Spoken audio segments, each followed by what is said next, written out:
उमेदवारी जाहीर झाली आणि निलेश लंके तुमच्या भेटीला आले.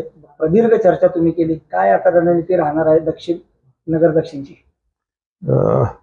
निलेश लंके हे आमदार म्हणून खूप यशस्वी अशी कारकीर्द, छोटी कारकीर्द आहे 4.5 वर्षाची, पण खूप यशस्वी अशी आहे, लोकप्रिय आहे आणि महाराष्ट्राला माहिती झालेलं व्यक्तिमत्व त्यांचं आहे की लोकांकरता धावणारा, पळणारा, झटणारा असा कार्यकर्ता.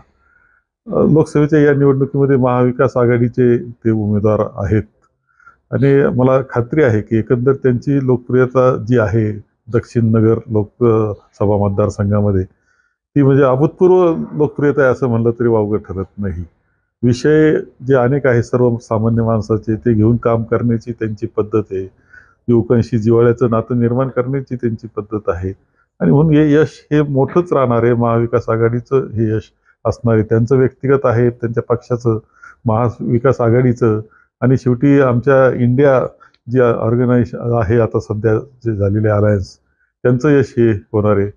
आम्ही पूर्णपणे आमचं सहकार्य त्यांना राहणार आहे आणि म्हणून साधारणतः कशी परिस्थिती राहील दक्षिण नगर मतदारसंघात याची चर्चा आम्ही केली. एकूणच जर पाहिलं त्यांच्या विरोधात जे महायुतीचे उमेदवार आहे त्यांचं तुमच्यावर सुद्धा खूप प्रेम आहे, त्या कुटुंबाचं. त्या अनुषंगाने आता काय चर्चा झाली आहे का? नाही, आता असं आहे की ती फार मोठी माणसं आहे, सगळ्या पद्धतीनं मोठी आहेत आणि हा आमचा गडी म्हणजे त्यांच्या शरीरयष्टीसह छोटा आहे, परंतु छोटा असला तरी फार गुणी हे लक्षात घेतलं पाहिजे आणि म्हणून हा लढाईच अशी अशी वेगळी आहे. श्रीमंती विरुद्ध गरिबाची लढाई ही आहे आणि ते फार यशस्वी रीतीनं नक्कीच पार पाडतील आणि लंकेची विजय होतील याची खात्री मला आहे.